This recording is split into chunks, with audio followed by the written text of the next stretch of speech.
ماشي كل باب خاصو يتحل، وماشي كل نداء خاصنا نجاوبو عليه. مرحبا بكم في قناة كلمة لقلبك. تربينا على فكرة أن خاصنا نكونو ديما متاحين، نردو بسرعة، نلبيو الطلبات، نكونو حاضرين لأي واحد احتاجنا.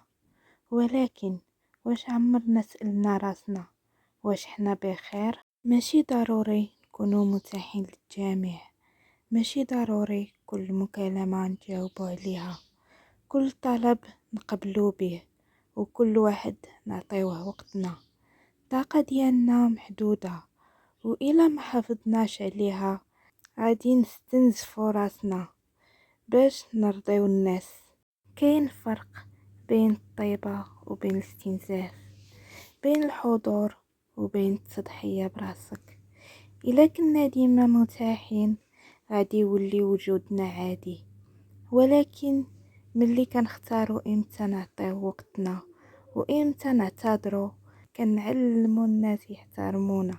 قول لا ما كينقش منا، قول ما نقدرش دابا ما كيجعلناش اننا نكونوا ناس انانيين.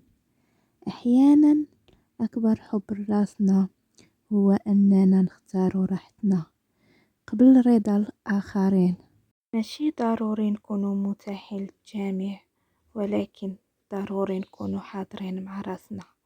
اللي كيحترمنا غادي يفهم حدودنا، واللي ما فهمش يمكن ما كانش خاصو يكون قريب لينا اصلا. إلا وصلنا لهنا راه هاد الرسالة لينا كاملين. إلا حسيتوا بها خليو كلمة في التعليق تكون مزيونة بحالكم، لايك باش تساهموا في دعم القناة، وما تنسوش الاشتراك وتفعيل زر الجرس باش يوصلكم كل جديد، ونكملوا مع بعض رحلتنا باش نخليو قلوبنا حية. ونتلاقاو في فيديو جديد نهار الاثنين ان شاء الله باذن الله. يلا تهلاو لي فراسكم وفي رعاية الله وحفظه.